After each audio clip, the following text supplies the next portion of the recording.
और मेयारी चश्मे मिलने का बाएतमाद मरकज नैना ऑप्टिकल्स। नजर और नंबर के चश्मे इंतहाई मुनासिब दामों में मिलेंगे। नैना ऑप्टिकल्स जामत सालियात के पास, ताबानी किराना के बाजू में, मालेगांव। समाजवादी युवा जनसभा की तरफ से हम लोग इस्तकबाल करते हैं, आपका खैर मकदम करते हैं।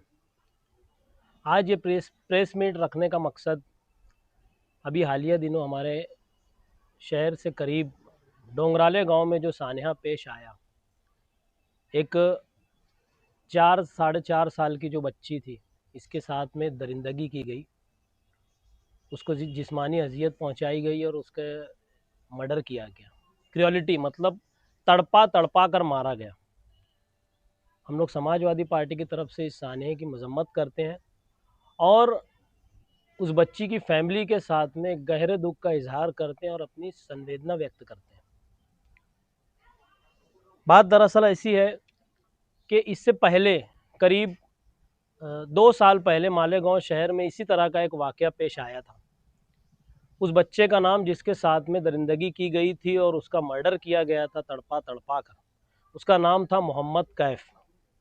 मोहम्मद कैफ का जब मामला हुआ तब भी इसी तरह पूरे मालेगांव शहर के अंदर अलग अलग संगठनों और पार्टीज़ के ज़रिए मोमबत्ती जलाकर कैंडल मार्च किया गया और तरह तरह के धरने आंदोलन किए गए और सरकार से, डिपार्टमेंट से और अदलिया से ये गुजारिश की गई, ये डिमांड की गई थी कि इसको फास्ट ट्रैक में चलाया जाए।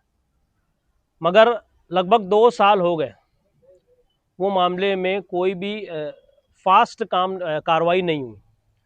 हमने जब उस ताल्लुक़ से मालूमात ली तो उसके अंदर अभी हम लोगों के सामने एक मालूमात ऐसी आई है कि मोहम्मद कैफ नामी जो बच्चा था, इसका जो केस नंबर था, इसका गुना रजिस्टर नंबर 79 यानी 79/2024, इसमें सेक्शंस लगे थे 302, 363, 300, 201 और ये गुना जो डेट में रजिस्टर हुआ था अप्रैल 2024।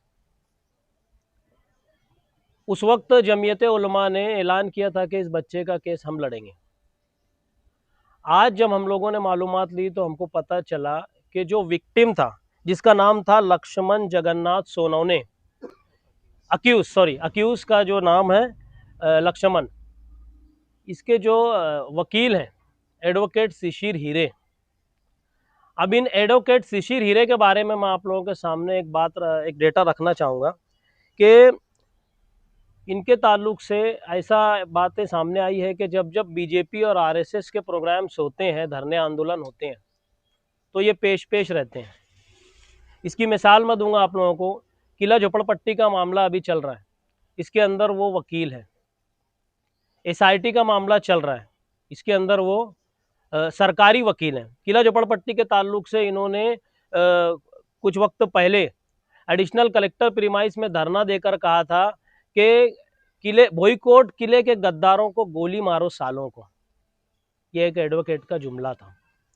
इसी के साथ साथ जो हालिया दिनों जो समाजवादी और कांग्रेस पार्टी के दरमियान में जो आंदोलन को लेकर एक विवाद खड़ा हुआ था, इसके अंदर एजाज बेग साहब के जो वकील हैं, उनका नाम भी एडवोकेट शिशिर हीरे है।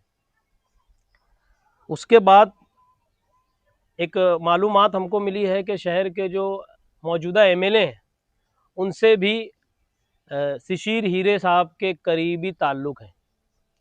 तो इन तमाम मामलात को अगर हम देखें तो एक तरफ बीजेपी नारा लगाती है मेक इन इंडिया, और हालात ऐसे हैं कि रेप इन इंडिया हो रहा है। एक डेटा मैं आप लोगों के सामने रख रहा हूँ, एनसीआरबी का डेटा है। इसके अंदर जो बच्चों के खिलाफ, बच्चों के साथ में जो अजियतें हुई हैं, मर्डर हुए और रेप हुए, सरकारी आंकड़ा है 2023 का, 1,77,335 केसेस रजिस्टर हुए, जिसमें से अगर हम एक हिसाब निकालें तो 192 पर डे केसेस हो रहे हैं। अब बताइए कि ऐसे हालात में एक बच्चों के ताल्लुक से खास तौर से क्रूएलिटी हो रही है, इसका जिम्मेदार कौन है? हम अदलिया से, डिपार्टमेंट से, सरकार से गुजारिश कर रहे हैं कि इसको फास्ट ट्रैक में चलाया जाए, और जमीयत उलमा से भी ये गुजारिश कर रहे हैं कि आपने ऐलान किया था कि मोहम्मद कैफ का केस हम लड़ेंगे, आप लड़ भी रहे हैं, मगर लगभग 2 साल हो गए केस जो है उसका, मैंने आपको पीछे भी बताया कि इसकी आखिरी जो नेक्स्ट हियरिंग है 29/11/2025 है, और इसकी सेशन कोर्ट में चार्ज फाइल हो चुका है, बेल पर ऑर्डर होना बाकी है। इस केस में विक्टिम जो था इसकी भी उम्र लगभग 4 से 4.5 साल के करीब थी। जमीयत उलमा से समाजवादी पार्टी युवा जनसभा ये अपील, एक गुजारिश कर रही है कि अगर आप ये केस को नहीं देख सकते तो आप हम लोगों को उसका एनओसी दे दीजिए। हम लोग कोशिश करेंगे इसको फास्ट तरीके से चलाने की और इसको पाया तकमील तक पहुंचाने की, क्योंकि दोनों मामलात में छोटे बच्चे हैं। आज जिस तरीके से कल हमने देखा, परसों देखा कि हज़ारों की तादाद में लोगों ने सेशन कोर्ट का घेराव कर दिया, तोड़फोड़ हो गई, हम उसकी मजम्मत करते हैं। अदालत के अंदर ऐसी तोड़फोड़ नहीं होना चाहिए, मगर हुई है, हम उसकी मजम्मत करते हैं। और फिर आखिरी में मैं वापस से गुजारिश कर रहा हूँ जमीयत उलमा से कि अगर आपसे नहीं हो रहा है तो आप लोग एनओसी दे दीजिए। समाजवादी पार्टी युवा जनसभा की तरफ से हम लोग कोशिश करेंगे इसकी।